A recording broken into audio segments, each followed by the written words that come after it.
একটি সমবাহু ত্রিভুজের বাহুর দৈর্ঘ্য 2 সেন্টিমিটার এবং উচ্চতা 1 সেন্টিমিটার হলে এক্স এর মান কোনটি, এটি আমাদের নির্ণয় করতে বলেছে। তাহলে প্রথমত কথা হচ্ছে আমাদের সমবাহু ত্রিভুজের ক্ষেত্রফল। আমরা এই ক্ষেত্রফল ইকুয়াল আমরা জানি যে হচ্ছে √3/4।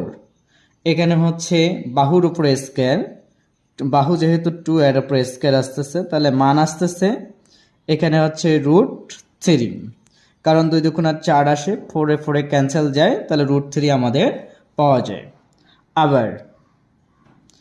আবার আমরা জানি ত্রিভুজের ক্ষেত্রফল, ত্রিভুজের এখানে আমরা পাবো ক্ষেত্রফল ইকুয়াল হচ্ছে হাফ ইন্টু ভূমি গুণিত উচ্চতা।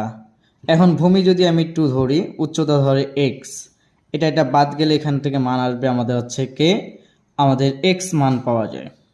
তাহলে x পাওয়া গেলে এখানে হচ্ছে কে শর্ত, আমরা যে কথাটি হচ্ছে এখানে লিখব শর্ত মতে কি পাচ্ছি আমরা, x ইকুয়াল এখানে পাচ্ছি √3। আমাদের যে কথাগুলো হচ্ছে এখান থেকে অ্যান্সার আমরা পাবো √3।